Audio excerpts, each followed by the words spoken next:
This petty revenge drama deserves a standing ovation compilation. That rhymed. Oh, sweet revenge. All rise for the Honorable Judge Charlotte! Ladies and horrible! My 39 female ex-husband is insisting I changed my last name back to my maiden name because his new fiance, 24 female, feels it will be awkward for her and I to have the same last name. Am I the a-hole for refusing to change it? Settle down! Order in the court! My ex-husband has been dating this woman for 3 years. For context, she's 24 years old. My ex and I were married for 12 years and have been divorced for 5 years. We have 3 kids together who are now teenagers. My ex and I got divorced because we were young when we met and got married, and we grew apart as people. It was a mutual decision, and we agreed our kids came first and have always co-parented very well. Let me guess, until the fiance came along. Bingo. This has been the case up until last year when his girlfriend moved in with him. Previously, we would do holidays and kids' birthdays together. Now when she's present, they won't even sit near me at our kids' sporting events. Okay, that's a little weird. I mean, you exist. If she didn't want a relationship with a man who had a previous marriage and children, she shouldn't. I've always been nice to this woman, despite my kids expressing they don't like her and they feel their dad acts differently when she's around. My ex told me early on she wasn't a fan of me and felt I intimidated her. When I asked him for examples of how I intimidated her, he said, "It's my face. That I have resting face and it makes her uncomfortable." Oh, it's fine. She just doesn't like your face, bestie. She doesn't like the way you look. Oh, well, that makes it that much better. My ex and her got engaged over Christmas and my kids were less than thrilled. My daughter especially. She feels her dad made a major life decision without even talking to them about it first. Okay, interesting. I'm not, divorced or anything like that, but I would think that it would be super important to make sure that your kids like their future stepmother or stepfather. That would be like a deciding factor to me. So interesting that he hasn't consulted them or talked to them about it. My ex called me yesterday saying he's giving me a heads up that I have a year to change my last name back to my maiden name, as his fiance is expressing her distaste and concern for her and I to have the same last name when they get married. Okay, 2 things. Lots of people have the same last name. And also, I'm sorry, you have 1 year or else. What are you gonna do if I don't?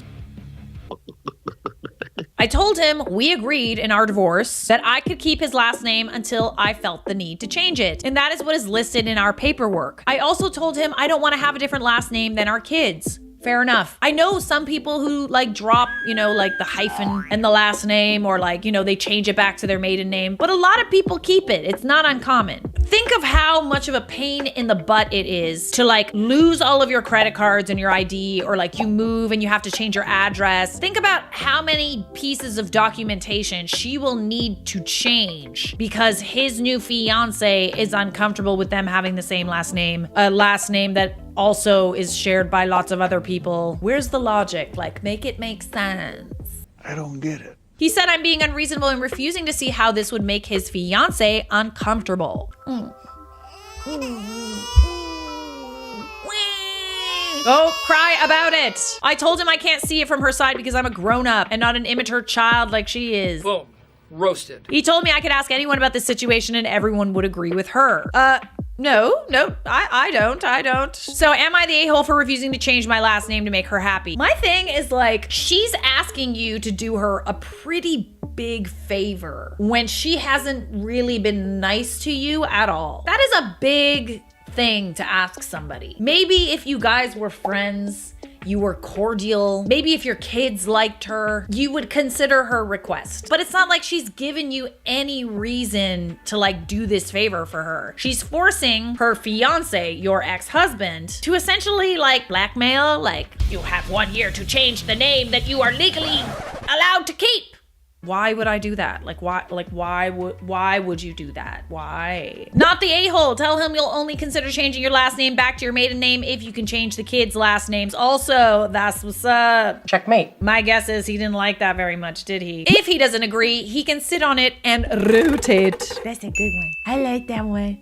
You're funny. OP responds, I did offer that as a solution and he completely lost it, saying he is their dad and they deserve to have his last name. I mean, you were also his wife for a long time. You know, it's not super easy to change your last name, especially like, let's say if I wanted to change my last name and me and Mike like got married, I would have to change literally everything that has to do with like my business, how people know me online, like everything. That is her name and she's had it for a while. I feel like this is like some way to get like for the fiance, the young fiance, to like erase her or something. I don't know. It's a bit weird and manipulative. Yet when I said I wanted the same last name as our kids, he told me that wasn't a legitimate reason not to change it. I don't think you need a legitimate reason to change it. A legitimate reason. That's your name, babes. If you're not legally obligated, show them the divorce papers. He's wrong on all counts. He needs to come to terms with the fact that this isn't his name, it's yours now too. I'm sure other people exist in the world with the same last name. He needs to get over it. Yeah, I mean, it's quite common. A lot of people think I'm related to the Dobre brothers because we have the same last name. We don't. Dobre is a very common Eastern European last name. It means good. So like, think about all the people that are named Good in the States and in Canada or England or whatever. That's how common it is. I can't think of a single one. Is Charlotte Dobre related to the Dobre brothers is like one of the most searched things having to do with my name. So there's some people speculating as to why a year. You know, why are you giving her a year? I suspect he meant they'll be married approximately a year from now and his fiance wants it changed by the time they get married. You're right, it sounds completely ridiculous because how is he going to punish OP if she doesn't do it? Yeah, like what's the consequence of not doing it? Like what's in it for me? What's gonna happen? Nothing? Right, because you can't legally ask someone to do that. Make mean posts on social media, sue her, have her arrested and thrown in jail. It's so stupid. That girl is so insecure. OP has the right to have the same name as her children. Maybe when the fiance's brain fully develops at 28, she'll understand, but I wouldn't hold my breath. Maybe she doesn't get it that like it's actually quite common to keep the last name when you get divorced. Possibly. Well, for those of you who are unclear on that, it is common to keep your last name the same when you get divorced. Some people change it, some people don't. Just like some people change their last name when they get married and some people don't. It's whatever you want, baby cakes. Cake? Who suggested cake? All of this being said, I don't think you're an a-hole. I think you're being quite reasonable and the fiance's being an a-hole. She's probably got some sort of weird complex about you, you know, like. But see, the thing is like, we can't be dating and like marrying divorced people with children if we are not okay with the baggage that comes with it. There will always be baggage. Some people are like totally fine with like taking on, you know, the responsibility of being a step parent. Maybe the divorced couple has a relationship still. You gotta be able to deal with it. And maybe you're too young to understand. But wake up. That's not how the world works. Reddit has deemed this person not the a-hole, but we have an update. To clarify, the reason he gave me a year is because they're getting married sometime next year and wanted my name changed prior to the wedding. Anyways, my ex called me yesterday and he said he'd done a lot of research, okay, on ex-wives keeping the ex-husband's last name after a divorce. You seemed pretty confident before. Did we like see the Reddit thread or something and change our minds? He stated he didn't realize how common this is, especially when there are children from the marriage. Okay, I guess it's possible that he could be 38 years old and had no idea.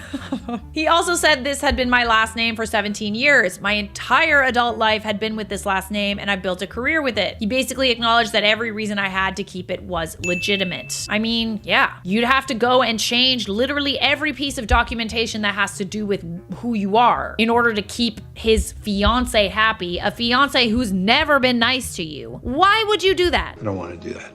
He apologized for the way he initially approached me about changing my last name and explained he's in a bad spot trying to make his fiance happy. She also explained she feels that by me keeping his last name must mean I'm still in love with him. Oh, there it is. There it is. The Delulu is strong with this one. And this is my secret way of assuring we end up together again someday.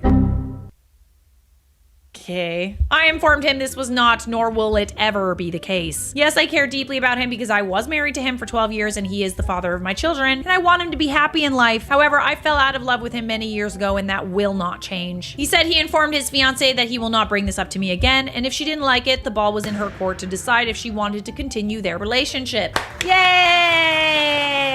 That was a very delulu request to begin with though, so like I'm not surprised it turned out in your favor. Maybe if you got married and you wanted to change your name, you can do so if you feel like it. Nobody can make you change your name, bestie. Want a bet? When I hear I did a lot of research, I just think they Googled something. Pretty much, yeah. You are not the a-hole! Moving on. Am I the a-hole for not returning the money my ex-husband sent to me mistakenly? Oh, okay. What happened? Did he owe you money for child support? Is that what it is? A few days ago, my ex-husband mistakenly transferred two payments of $8,700 and $9,275. He did this at around 7:40 a.m. in the morning. And I didn't notice because I just worked a double night shift and I was getting ready for bed. How do you accidentally send someone $8,700? Like, literally like 20 grand. It rarely happens, but it happens. Actually, I've totally messed that up too. I don't know how to pay my taxes apparently, so... So my phone was charging on the nightstand. At the same time, my 4 children were at my parents' and I planned to sleep half the day away. I guess he realized his mistake at around 8:30 a.m. and by then I was dead asleep. I woke up at around 4 p.m. to at least 100 missed calls and maybe 150 texts asking and begging me to send him back the money. My initial thoughts were to send it back. Then I remembered he owed me 12 grand and hasn't paid me back since I lended it to him 4 years ago. And he's had a million excuses as to why he can't pay me back, and yet I always see him living it up. Word of advice: if you owe people money and you're telling them that you can't pay them back because, you know, oh, I'm so poor, I can't afford it. Don't be like posting about your lavish lifestyle online. I kept the amount of money he owed me and returned only $5,975. And I told him I deducted his debt. Ooh, he didn't like that, did he? Curious to see what he was planning on spending that money on. Cause like if it was like a debt situation where he was trying to pay off a debt and you kept the money, I don't know, that's a bit of an a-hole move, but I'm curious. Since then, I've had him call me every book in the name because this was apparently money he was saving to buy his girlfriend an engagement ring, the engagement venue, etc. So according to him, he had to tell her. Why? Okay, so it wasn't like this, he was spending money that he should have been using to pay you back. I think it's fair what you did. This then led to it ruining the surprise engagement he planned for the next weekend. His girlfriend had been bad-mouthing me and it caused a bit of a storm, with me having to shut down my social media, and even his parents, who I had a cordial relationship, have been impacted by it. Does she know that he like owed you a bunch of money? Yes. Well, actually, no. I discussed the situation with a friend and a colleague, and it was overheard by another colleague, and he called what I did a move. And I guess he shared it with a couple of other people, and now I'm not too sure anymore whether I'm being an a-hole or not. Is that an a-hole move? That coworker owes people money. Just saying. Edit. The money that was loaned to him after our divorce, and we've been divorced for 7 years. I loaned him the money 4 years ago after he lost his job and fell behind on his rent. This has nothing to do with his child support payments, of which he's also behind on. And that's being handled by family court and the child support company. Why is he late on child support payments if he can clearly afford to spend $20,000 on an engagement? There are texts of him asking for a loan and included a repayment plan and time, but he never stuck to it. So there's a legal trail if he ever decided to involve the law, but I seriously doubt he would, because it would cost way more to sue me, and I think I would have won in court since I only deducted his debt to me. Yes, he's the father of our 4 kids. I also didn't deduct the overdue child support payments because that is being handled by the courts, and I don't want to muddy the water and get myself in trouble. Fair enough, but they should definitely know that he can afford an expensive engagement ring and a venue. The child support company is aware of his arrears, and if I'm not mistaken, he will need to start paying soon or they'll start garnering his wages. So what's he gonna do? Is he gonna call them and get mad at them and... How dare you keep my wages? I told you I'd pay you back. This is not gonna work. Judge Charlotte will not allow it. Burn the madness cake! Edit 2. Yes, I could have sued him for the debt, but it would have cost me way more to hire a lawyer. Suing someone isn't cheap. Lawyers cost real money, and a lawsuit takes time. Very good point. To be fair, he owed you 12 grand for 4 years. His priority should have been clearing his debt and then saving for an engagement ring, especially when he clearly had the money. Also, surely he can find an engagement ring for 6 grand. Not the a-hole, you only kept what you were owed. I would say that you were an a-hole if the money was going towards a debt debt that he was paying off so that he could pay you back. But it's not going toward that. It's going toward a luxury in life that he cannot afford because he owes you money. And I'm curious to know if like his new fiance or future fiance understands that he owes you money. Not only that, but also is behind on his child support payments, because like, that's dusty as hell. I wouldn't want to marry someone who didn't take care of their kids or didn't consider it a priority. Not the a-hole. Tell everyone who says that you're wrong that if he can afford a venue, he can afford to pay back his debt to the mother of his children. His new fiance should be pleased to find out his true nature before the wedding. I should hope so. I'm guessing she has no idea. I'm hoping that's the case. You did her a favor letting her know that he won't repay his debts unless forced to do so. His bad luck on the mistake, but good for you. This reminds me of a time when I forgot I had a credit card, okay? So I had this credit card in university. I forgot that it had like a reoccurring payment on it because like it costs like whatever, $150 to have this credit card every year. So I just stopped using the credit card, and I didn't understand that if I stopped using it, like they would still charge me the yearly fee. And anyways, mistakenly, I tried to pay off a different credit card and accidentally sent the money to the old credit card. And when I called them to be like, yo, I accidentally sent you money, can you send it back to me? They were like, no, bestie. You actually owe us money. So and it f***ed up my credit for a while there too. Like that was not good. That was not good for me. Note to self, don't open a credit card with a yearly fee and then forget to close it. So close. Opie says he's also behind on child support, but that is being handled by family court. This dude has no business dropping almost $18,000 on his girlfriend when he's not able to uphold his commitments to his former wife and children.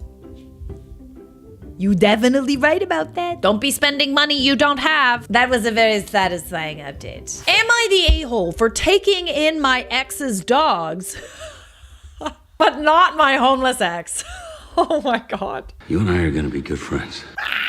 My wife left me and our kids a couple of years ago. She wanted a different life than what we had. She bought a converted van and tried to become a van life influencer. Oh, okay. She got some followers, but not as many as it takes to be able to live off of it, I guess. She's in the city right now and her van needs repairs. We're in the middle of a heat wave and she needs a place to stay for a week or two. This is only the second time in 2 years she's bothered to see our kids.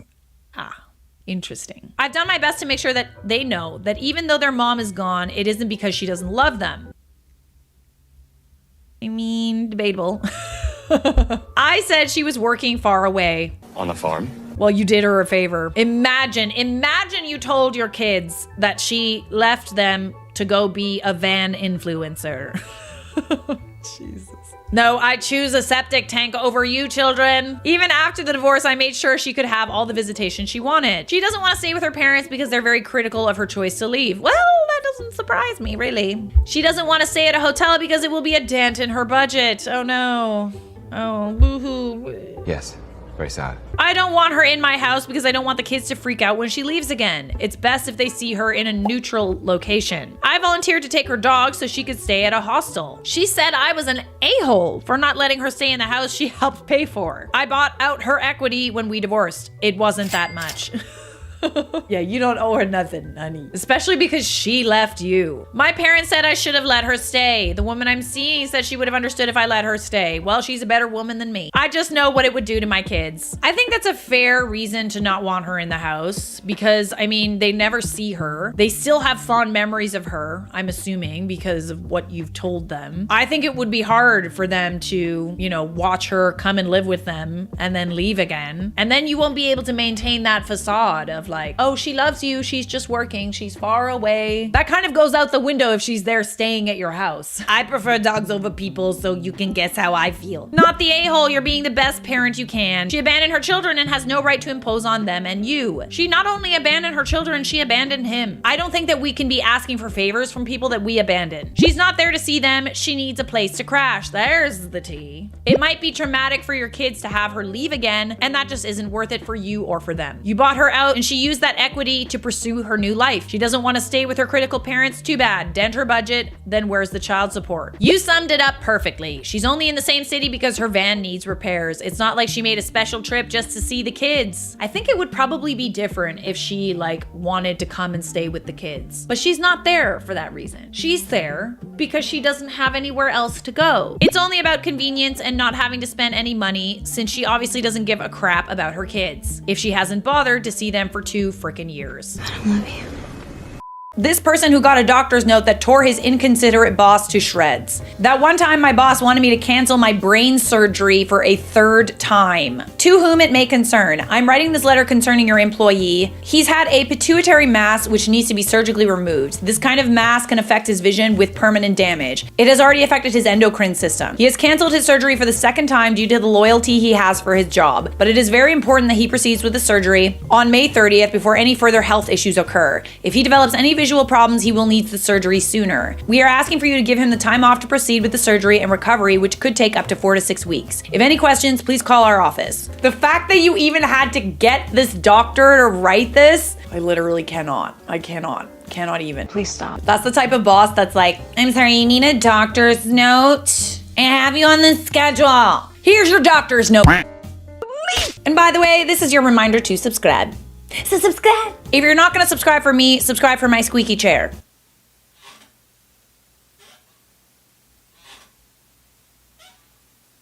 So funny, right? He always has a lot to say. Yesterday, I posted my boss's reaction to my mother passing. Today, I was notified my son has to quarantine for 10 days. This is another gem. I was getting ready to come in and I was alerted by the school that my son is a COVID close contact and he has to quarantine until the 1st. So I have to go get him and won't be back until after his quarantine. I'll have the NYS paid family leave forms to fill out when I return. I am out of town. Can you do this when I come back? I don't have anything to cover right now. Can you get a family member to take your son for a few days until I come back, please? I did not go to conference yesterday and worked from my laptop, but it's not letting me take payments here from credit card. Can you take care of emergency stuff in a couple hours every day and leave? I'm mourning the loss of my mother and now my son has quarantine from COVID. I don't really have the mental capacity to deal with this. I will see you when he can return to school. Damn right. As you should, my dear. Oh, I'm sorry. Is that inconvenient?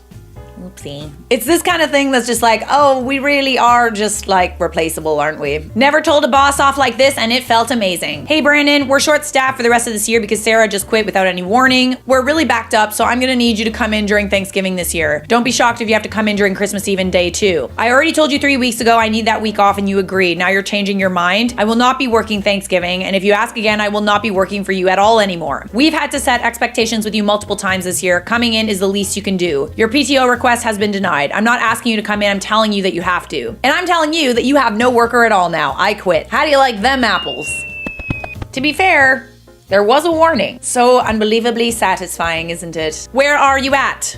Question mark. You told Mark you could work night shift tonight. No, I did not. I told Mark I couldn't work Monday. You told him you couldn't work in the morning, but you could work normal hours. As you know, I found out yesterday my dad passed away. I'm gonna go ahead and at least take the one day I get a week off to mourn his death. I'm sorry for any inconvenience this will cause you. My uncle died a few days ago. I lost my grandma. Stop being a victim. Mail me a check. I quit. It's like they think we don't have the power, but we do. Hey, I just sent you an email with the changes. I need them ASAP. No worries, I'll get to it first thing in the morning, night. No, I need them now. Gotta send it off ASAP. It's midnight. I'm already in bed. Why are you only sending me this now? It's been a crazy day and I only got to reviewing it in the last hour or so. Come on, man. No offense, but that's not my problem. I've already shut down for the night and I'm gone to bed. This is extremely unreasonable. What if I was already asleep? What were you gonna do then? Whatever, call me in the morning. Yeah, that's a good question. Like, you just so happened to have answered? You shouldn't have answered. After like 7 p.m., when you clock out, you clock out. That's it. I need you tomorrow. Saturdays are my day off. I'll be with my fiance. I'm short and I need you to come in. Okay, how much am I getting? Question mark. You're short-staffed and you need work tomorrow. We call that expedited. For $39.75, I can be there tomorrow. For $13, I'll see you on Monday. Now you speak in my language. I bet you anything they weren't willing to do it, were they? Because it costs them money.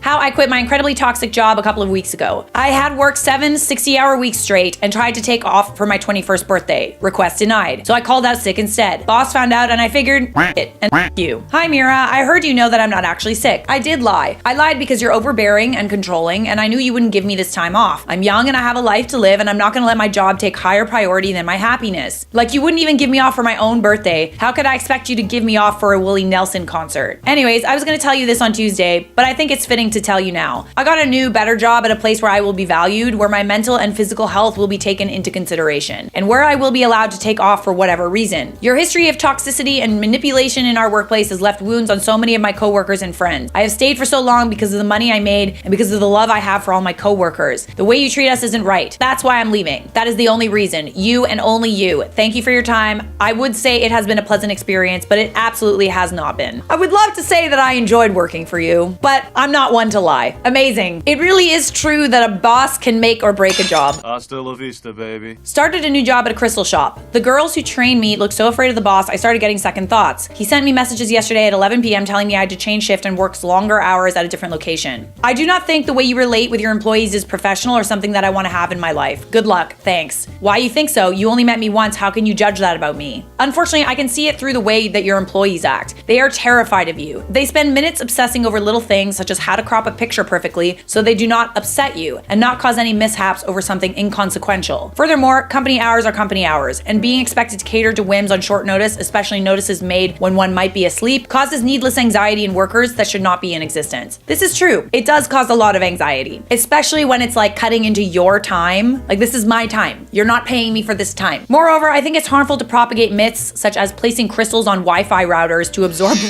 waves from 3G. It creates needless fear and is obviously taking advantage of less educated customers. I will not be intimidated by my boss. That is just my 2 cents. You said you had a high turnover. Maybe you should consider why that is and investigate the true reason rather than waving away these occasions. High turnover rate is almost entirely because of the boss. Always. And the pay. But mostly, it's a boss. But it's never their fault, is it? That would involve taking responsibility. Imagine that. Thinking about leaving this on my boss's desk this afternoon. I'm not paid enough to be able to afford a 1-bedroom apartment, let alone be willing to take on the responsibilities of my better paid coworkers who have horribly mistreated me. I'm sorry. P.S. TGI Fridays is hiring a dishwasher for $25 an hour. I don't think you even should have apologized, honey. Sorry, not sorry, how about? So long, and thanks for all the fish. That's a nice little surprise they'll come into work on Monday to see. Why not? Exit 329 closed. Sucks to be you, but I got fired today, so don't expect any help. See, they need us. Otherwise, we make them look like idiots. Error. Employee quit unexpectedly. Here's a cake for your trouble. That's really nice of you. That cake looks delicious. I would have eaten it all myself. Or just the icing. Attention, the Dickies crew has quit. This store is understaffed and the owner doesn't care about the store enough to take care of it. Visit the Lewis Center store. We heart the customers. Signed, ex-Dickies crew. Wow, all of you quit at once, eh? Good for you. You know, I really think that people need to start letting everyone know that it sucks to work at a certain place. I know it turns me off certain establishments knowing how they treat their staff. Maybe then and only then will they start treating people well. Letter of resignation. You know why I want to resign? Since I work for you, my money is not enough to use. When my money is not enough to use, I become unhappy. When I become unhappy, I will eat a lot. When I eat a lot, I will get fat. When I get fat, it will affect your company's image. When your company's image is affected, your business is not good. When your business is not good, you become unhappy. When you become unhappy, you will eat a lot. I'm afraid you will become fat. Like me.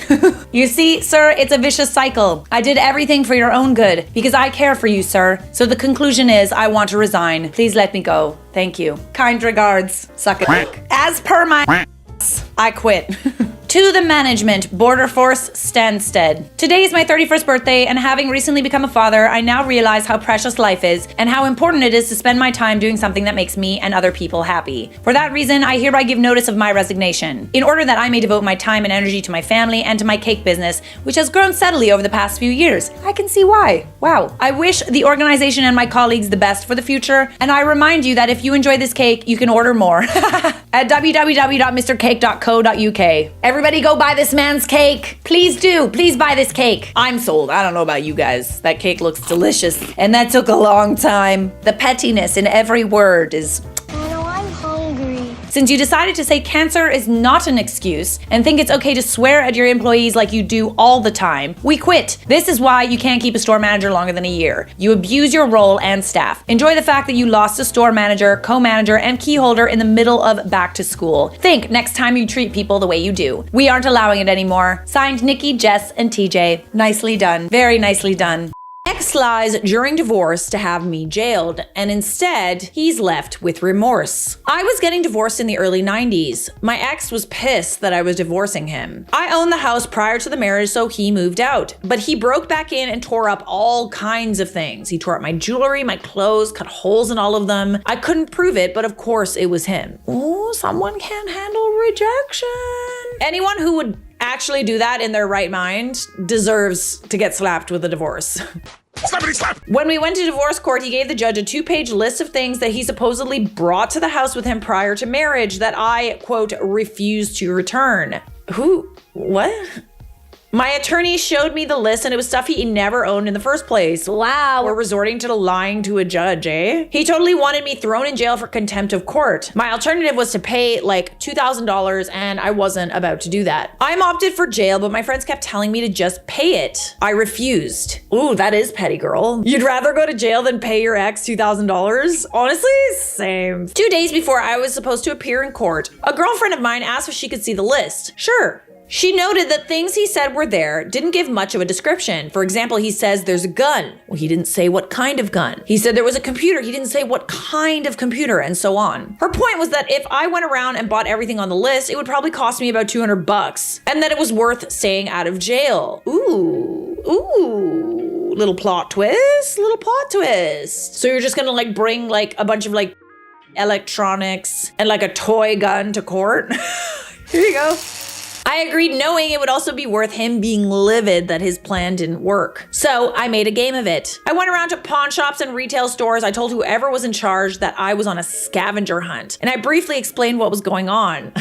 A petty scavenger hunt, eh? They all loved the idea and helped me get through my list rather quickly. Here are some lovely examples of what was boxed up for him. A gun, an old rusty cap gun screwdriver set, same old and rusty clothing, Goodwill hoard stuff, bust/statue, made one myself with clay knives, old and rusty camping gear, an old pan, matches, and a tiny tarp. And one of my favorites that I remember was, he said that he had a Monopoly game. So I sent him a Goodwill find without any of the pieces, just the board. Brilliant. Nice. I wish I could remember everything that we got. It was so much fun, and when we got home, we had to videotape boxing them all up and going through the items one by one. My attorney told the judge that I had found them all in the attic, and I just hadn't seen it before. So sorry. I'm sorry. I just didn't know it was there. The judge told my attorney to simply drop the box off at his attorney's office, and the divorce was final. My only regret is not being able to see his face when he opened that box of garbage. And there was nothing he could say because he made the stuff up in the first place. It's been 30 years and I still get joy thinking about it. You moved in the shadows with that one, didn't you, babe? Looks like you kept the get out of jail free card for yourself. Well played. Ooh, well played with that comment. Dang, wow. You should have put a note in the box saying, sorry, I kept the get out of jail free card. Ooh, goody, goody, goody. Or you should have just like put it in the box too, you know, just like, here it is.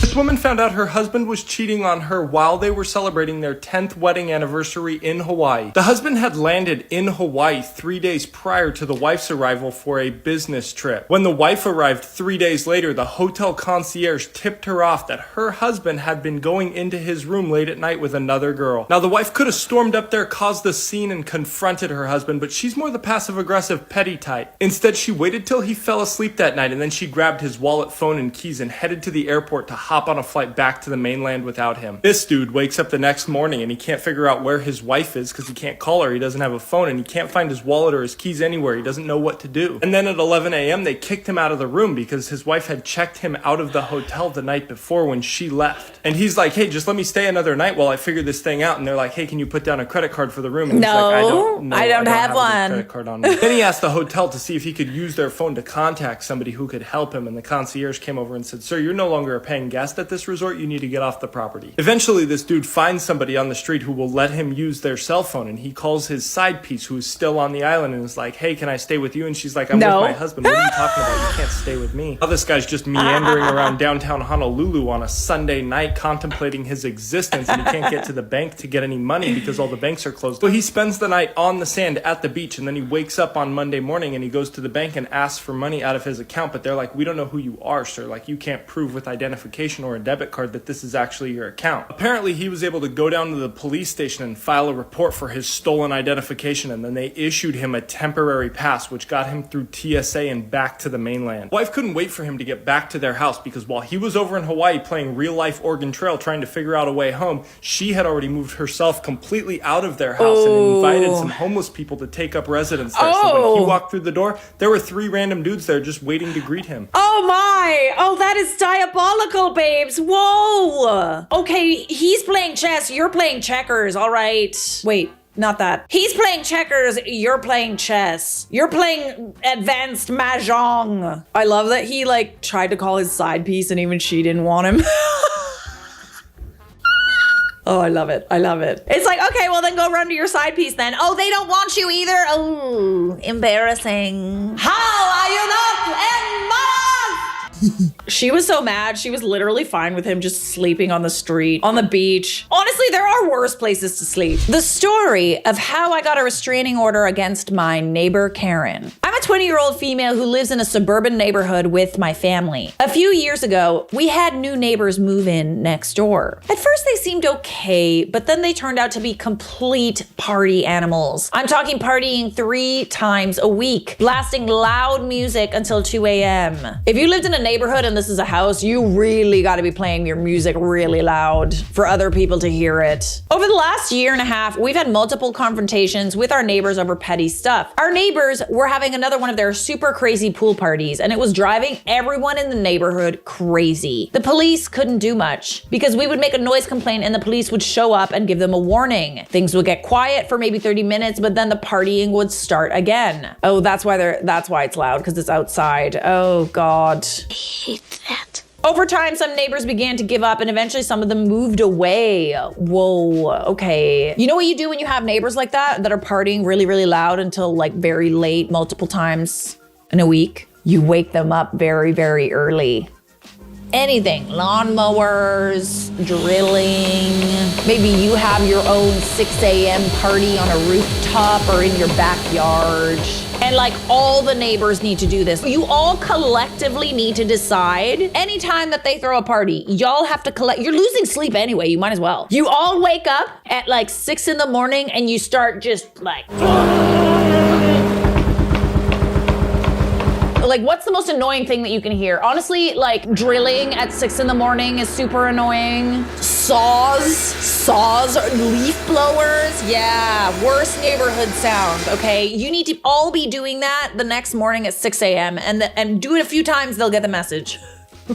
Honestly, I know this because I would, I'd have people over and I had a petty neighbor and he would punish me by like drilling on the wall like really early the next morning. And you know what? Fair enough. I stopped partying. It worked. To be fair though, he was pissed off about the fact that I had people over at like 10 p.m. And it was maybe once or twice. This was not over the period of like weeks. He was a dick. I also moved. Thank God. This was especially upsetting for my mom when one of her friends who lived on the other side of our neighbor moved away due to the horrible neighbor. My mom had finally had enough. Once the party finally seemed to wind down around midnight and guests started leaving, my mom marched straight up to the female owner of the house, we'll call her Lying Sally because she's a pathological liar, and warn her that we will start calling the cops on them more often if they don't stop. Of course, Lying Sally and her party guests laugh and start taunting my mom, which led to an ugly screaming match. Luckily, I had the common sense to record all of this just in case, and thank God I did. At some point during the fight, Lying Sally screams at my mom, "I'm going to beat the out of you." Okay, Lying Sally. Sure you want to go there?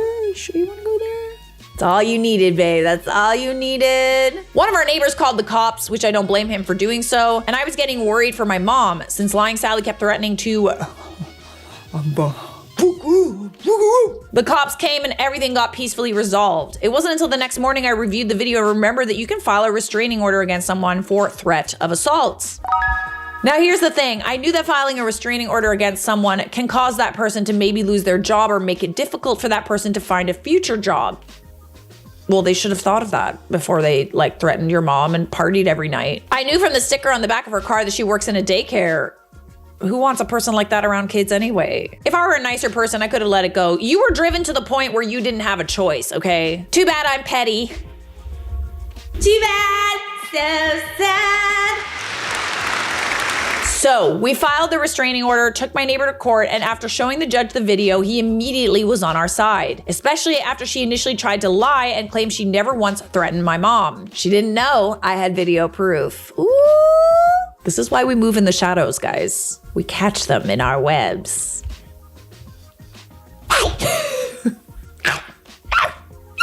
The judge granted us the restraining order and we were jumping for joy. Meanwhile, lying Sally wouldn't stop crying and pleading with the judge to rethink his verdict. The real kicker? I made an anonymous call with a friend's phone to the daycare where she worked and let her boss know everything. A few days later, I noticed she removed the sticker on the back of her car. I'm pretty sure she was fired because she started staying at home almost 24/7. Her car almost never left the driveway. How does she pay rent? How did she pay rent? Did she get a new job?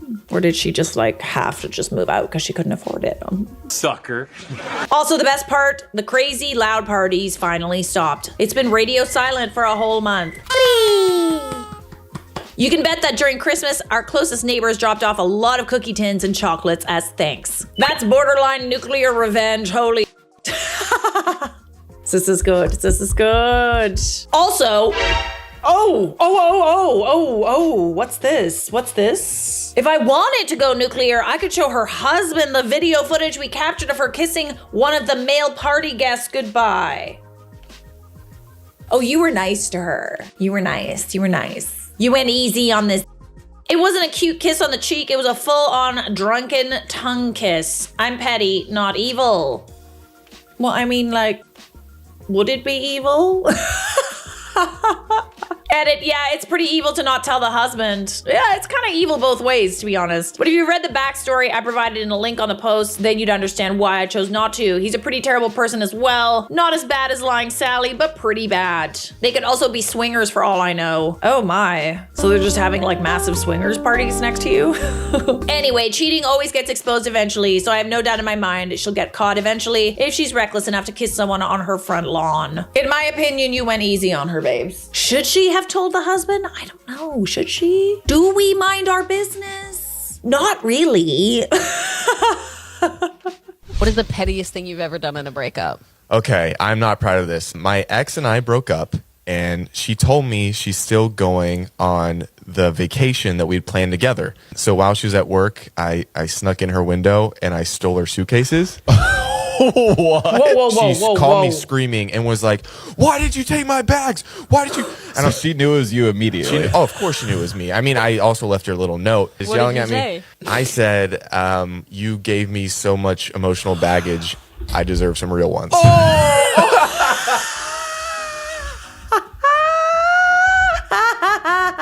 Nice. I was gonna say that's stupid, but I get it now. Like, I get it. The metaphor. Good on ya. Good on ya. Were the bags full of clothes, or you just took the empty suitcases? Coworker gets me fired. I waited many years for revenge. If revenge is best served cold, then my revenge was many years in the freezer, and this week was finally pulled out and had whipped cream and a cherry put on top before finally served. Background. Set the scene! Interior office night. Little joke for my film friends. So I worked for a company for almost a decade that had a small team consisting of 10 people doing commissioned work for businesses in my city. The owner treated us like family, knowing that we worked long and hard days, sometimes up to 60 hours a week. He paid us better than expected, bonuses and perks he negotiated with businesses that commissioned our work, and even gave the whole company a week paid off when his son was getting married so we could attend. Oh, he sounds nice. We had our squabbles like any other family, and things weren't always bright and perfect. But this is to show how nice the owner treated his employees and didn't screw me over. After working there for years, the manager position became open. Since by then I was one of the most senior workers with the company, so I thought I would apply, and a few others did so as well. I didn't get the position, mainly because despite my experience at company, I didn't have a business administration degree. Someone who worked for the owner did, so he got it. Realizing the education I would have to get, the demand of this job, I thought long and hard and concluded that if I wanted to go anywhere in life, I would have to get that degree. Coming right out of high school to work for company was great, but if I wanted to do something more, I would have to go to university. I talked to the owner and gave my 2 weeks notice. When I explained what I wanted to do and why, he understood that I was trying to make something of myself. This all becomes relevant later, I promise. I love some subtle foreshadowing. I can see your future. Going to university, I found I had tuition covered through government grants, but not things like food, rent, etc. So I looked around and eventually found work at Company B. Company B was a retail store with a bigger staff than I had been used to, somewhere around 50 employees, but had such a huge employee turnaround that it was scary at times.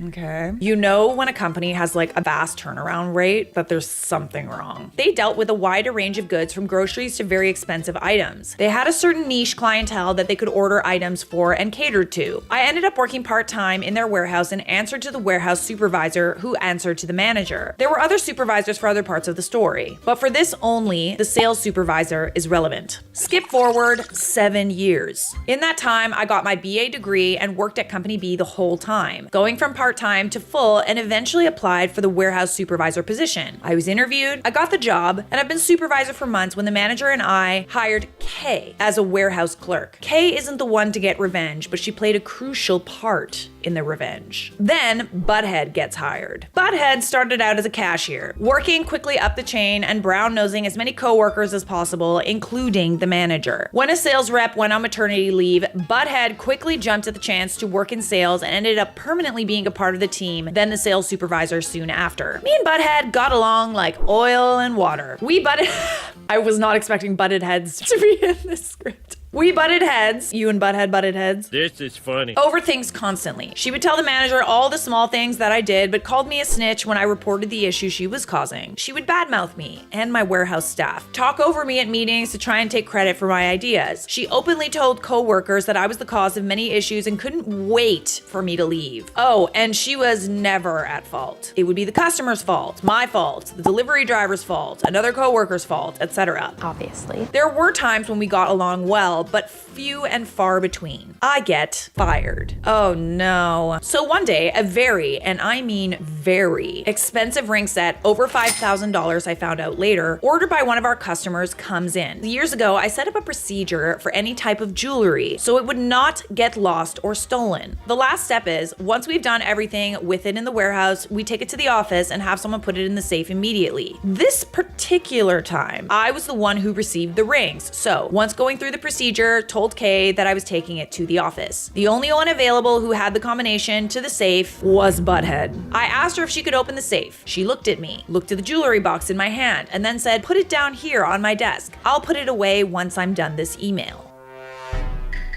The next day, I get a call from the manager to come to the office. I head there to find manager, Butthead, and the HR consultant they pull in when some real stuff starts to hit the fan. Manager tells me the ring set has disappeared. I tell him the procedure I followed, and last I saw them was with Butthead. Manager tells me Butthead checked the box and the box was empty. Manager then pulls the box out. Sure enough, the box that the rings were in was completely empty. I swear to manager that the rings were inside when I checked them before even given to Butthead. At this point, my word against hers by stroke of bad luck, the in-store video recorder had broken down days before the incident, so there was no way to verify what happened. It's kind of odd timing. How very convenient. We all know someone has to take the blame for this, and that's when Butthead strikes, saying it was my fault, since it was last seen in my hands. Manager asks if this is true, then I realize that yes, I was indeed the last person to touch the thing, and I never actually saw Butthead pick up the box. Butthead gives me a look that screamed, "Gotcha." Oh, absolutely not. No. She gotta go. Manager and the HR consultant ask us both to leave. After what seemed like forever, I get called in. Manager tells me that since I was responsible for the rings at the time and now they're lost, they would be firing me. But since they had no proof as to whether I stole the rings, they wouldn't press charges, which scared the crap out of me as this is the first time I heard of them thinking of this. I go back to the warehouse, tell Kay and the other warehouse clerks what just happened,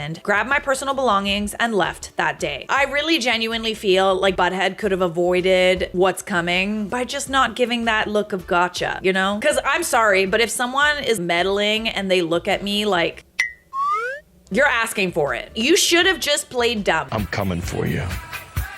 After a couple weeks of trying to get my head around what happened and weighing my options, I decide my first priority is to try and get some sort of job, and consider it lucky if I get a job flipping burgers with the bad rep when they ask Company B. I call the owner of Company A, the first company, to get a good reference from them and explain what happened and why I was calling, only to get the shock of a lifetime.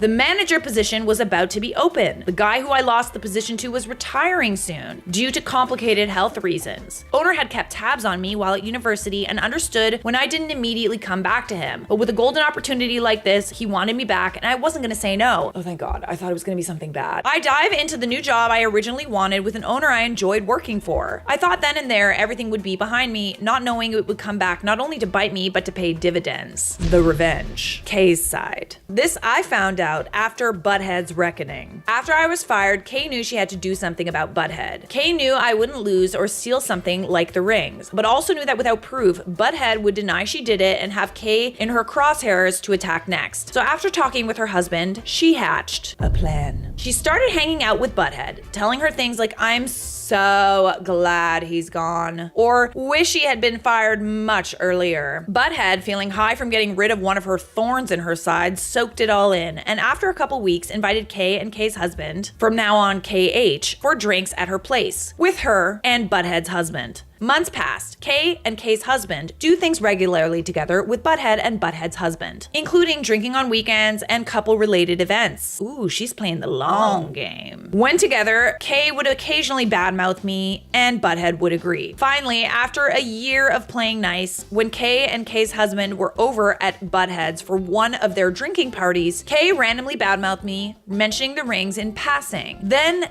Butthead said something that Kay was waiting for. "I wanted those rings, so I stole them." Hey, yo, what the Big mistake. Kay, hearing this, asks for more details. Kay's husband looks at her, tries to wave her off with one hand, then gives up when Butthead keeps talking. That day, Butthead had stopped writing her email and was going to put the rings in the safe. The safe was open, and she was about to put the rings away when Butthead had an idea. See, as mentioned above, Butthead wanted me gone from Company B. She also wanted those rings. She also knew that the cameras weren't working. I knew it. She figured that she could pocket the rings, tell the manager they were missing, and spin it so I would take the blame. Kay then asks, "Where are the rings now?" And Butthead, being too drunk and not seeing a reason not to brag, not only tells her, but shows her where they are in her room. All while Kay's husband had been recording the whole conversation. Goody. I went to grab this drama and Kay gives a copy of the recording to manager the next workday. Police are called immediately. Butthead is arrested and her house is raided. They find the rings. Kay and Kay's husband give the recording and testimonies to police. Butthead's reckoning has begun. Part 2 of the long-awaited revenge. I get a call from the prosecutor's office. After Butthead is arrested and charged with theft over $5,000, among other things. He wants me to testify about what she did to me. I didn't skip a beat in saying yes. Fast track to the trial. Prosecutor has me, Kay, and KH's husband testify and plays the recording of Butthead admitting that she stole them. Her attorney tries to throw out the case, saying Kay got Butthead deliberately drunk, but Judge didn't buy it, since there was proof she drank all the time. Judge was lenient and gave her 5 years in prison, which she yelled was unfair, but I personally thought she got off easy. Meanwhile, as the trial was happening, I was talking to a lawyer to sue Butthead for setting me up like she did. Oh my, you're just not letting her get up for air, eh? We were also going to sue Company B for wrongful termination, but they settled the day they got notice of the lawsuit and knew they would lose. Butthead wasn't so lucky. They tried some trickery by having Butthead's husband divorce her, and he received everything in the divorce. But my lawyer added him into the lawsuit as well. My lawyer asked overall for $3,500 in emotional distress, back pay from when I was fired until I started working for Company A again, and legal fees. We're getting that money. And now you're probably wondering what the metaphoric cherry on top was. Oh, yes, of course. On top of this delightful Sunday of revenge. Well, recently, we had someone leave Company A, so we were hiring someone to replace them. Owner was going over the resumes and set up interviews for the job this week. Lo and behold, Butthead was one of the people to apply, but he didn't know that. Please tell me you interviewed Butthead. I looked at the resume and was about to trash it, then smiled. Owner set up the interview. She came in at her slotted time, looking to brown nose her her way through. Then she saw me. I smiled an evil smile. And she went white. All I said was, butthead, how are you? Remember me? A deer in the headlight look from her. I look at her resume and say, I'm sorry, I do not think you'll be a good fit for our company. Thank you for applying. Better luck next time. She said not one word and left. A delicious pro-revenge sundae with a cherry on top, my dear. You know, some people would just let it slide. It's not like you ended up unable to get a job afterward. It's not like, you know, you had a really, really hard time after this interaction and after this like whole thing went down. You lucked out. You got a job that you were initially pining for. So most people would have been like, it's water under the bridge, you know what I mean? But not you. And not only you, but your friend Kay as well. The fact that Kay was moving in the shadows and waiting for the exact moment to strike, such a good friend. I know this isn't an am I the a-hole, but you are absolutely not the a-hole.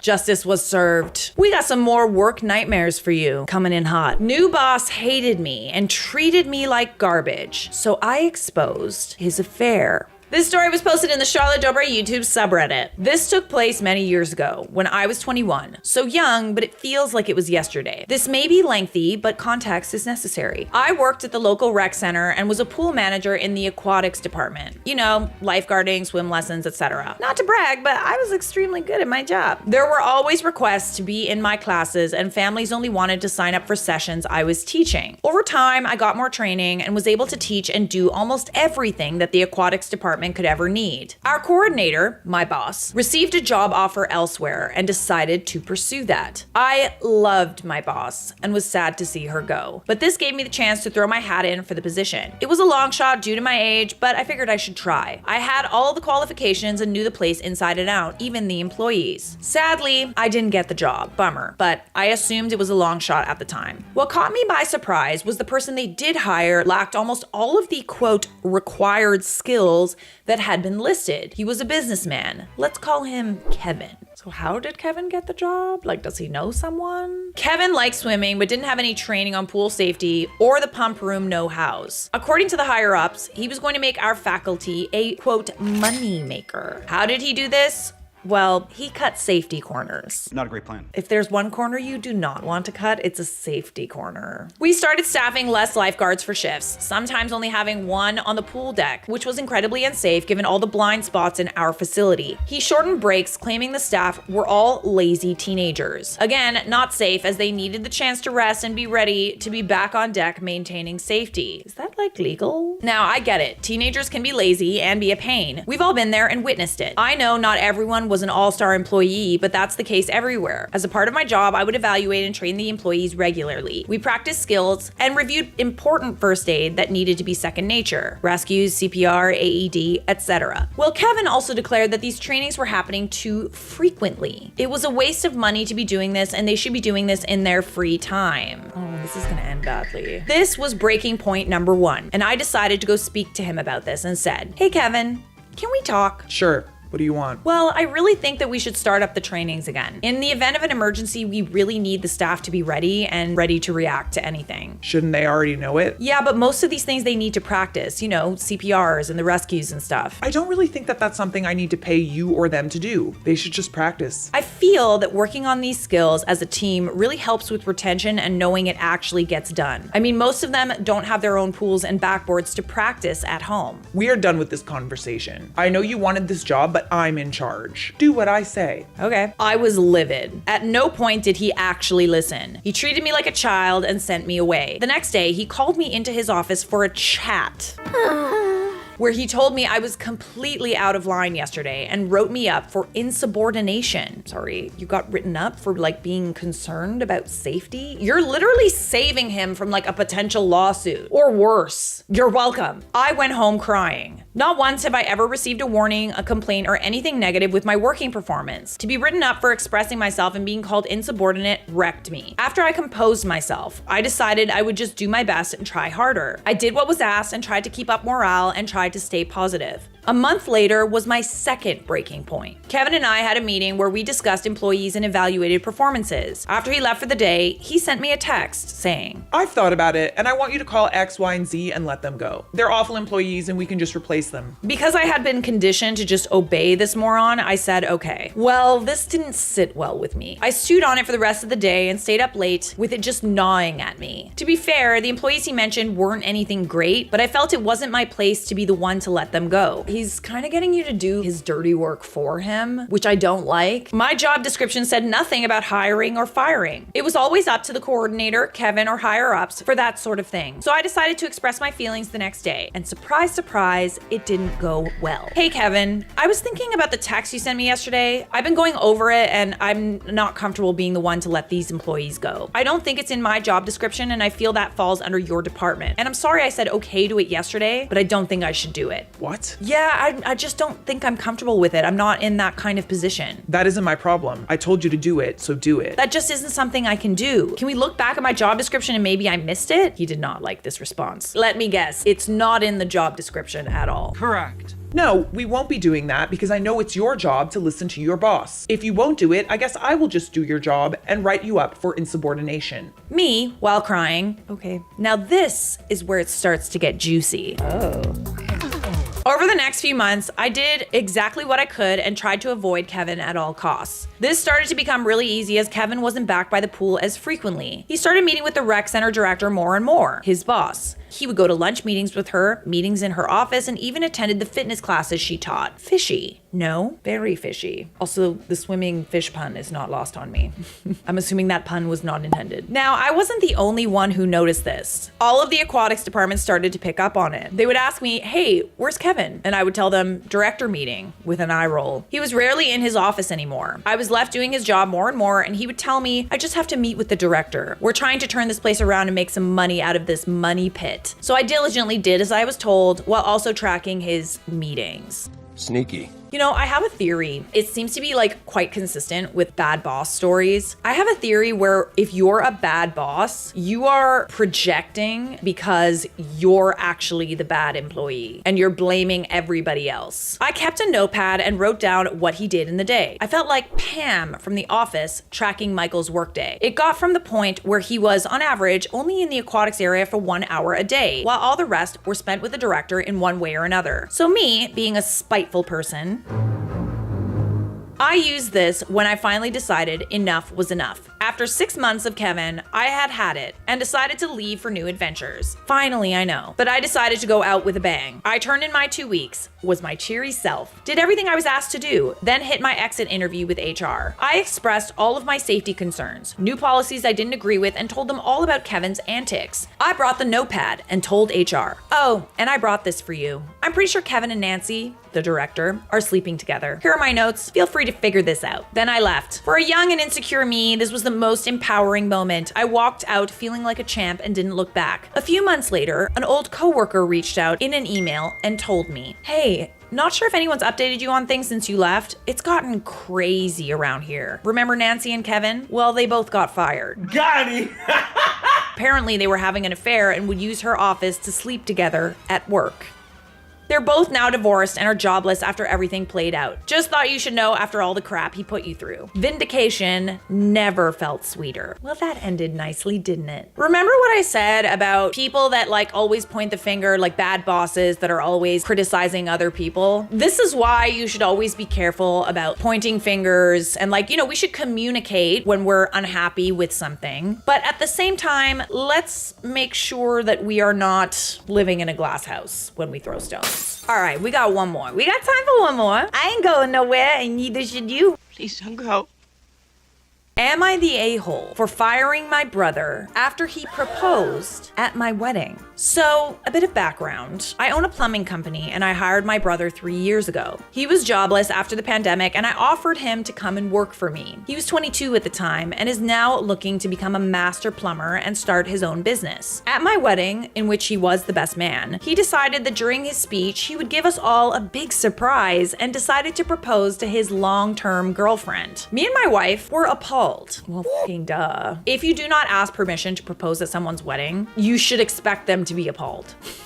We both feel like he stole the shine from our day. I mean, listen, he probably didn't steal the shine, but it was definitely an interesting choice. Everyone else in our families were so excited and kept taking pictures with her, looking at the ring, etc. Oh yeah, no, absolutely not. I decided to fire him the very next day. He doesn't understand why. He claims I'm being selfish and irrational, and our parents agree. They're saying that business should be separate from our personal lives, but I can't overlook what he did and how he ruined our day. Am I overthinking this? Yeah, I mean, like, he definitely overstepped. I wouldn't want to work with someone who did something like that to me either. And you did your brother a solid. He was jobless, and you were like the one person that gave him a lifeline, and this is how he repays you? Like, I just find that very odd. Okay, so very good point in the comments. Not the a-hole. This case can't separate family and business because you only offered the job because he was family. Literally. So in firing him, you could literally just say, well, I'm separating family and business.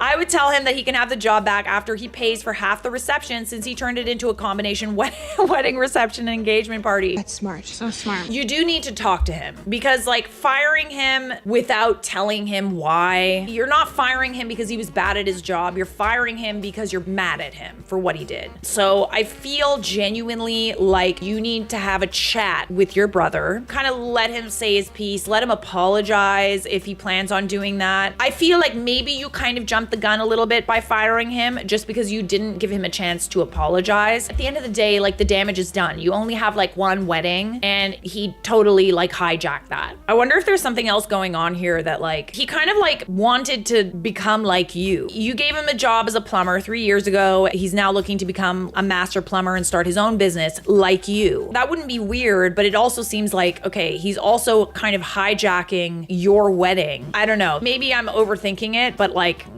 I know that this has happened with girlfriends of mine. I'll give you an example. When I was a photographer, I somehow had all these friends that saw me taking photos and also wanted to take photos. So I would teach them how to take photos, and then they started stealing business from me and claiming they were photographers. And this happens so many times, like literally so many freaking times. And it's not just that, even like friends that like wanted to be YouTubers, you know what I mean? They were super, super friendly, and they'd want me to show them the ropes and stuff. And I'm not gonna lie, it's not an easy thing to learn. I would teach them. It got to me after a little while. Always down to help, but oh man. And oddly enough, when I wasn't really interested in helping them anymore, all those people weren't really my friend anymore. Agreed, he owes you an apology. How does he not see that he made you and your wife's day about himself? Not the a-hole, and I hope you show him this post. Time to announce a pregnancy at his wedding. Ooh, that's good. I think you have a right to be mad. Do I think you should have fired him? I feel like that was just inevitable anyway. It's whatever. I'd be petty about it too, honestly, because he totally like hijacked your wedding. So are you the a-hole for firing your brother after he proposed at your wedding? I mean, no, but like at least let him apologize.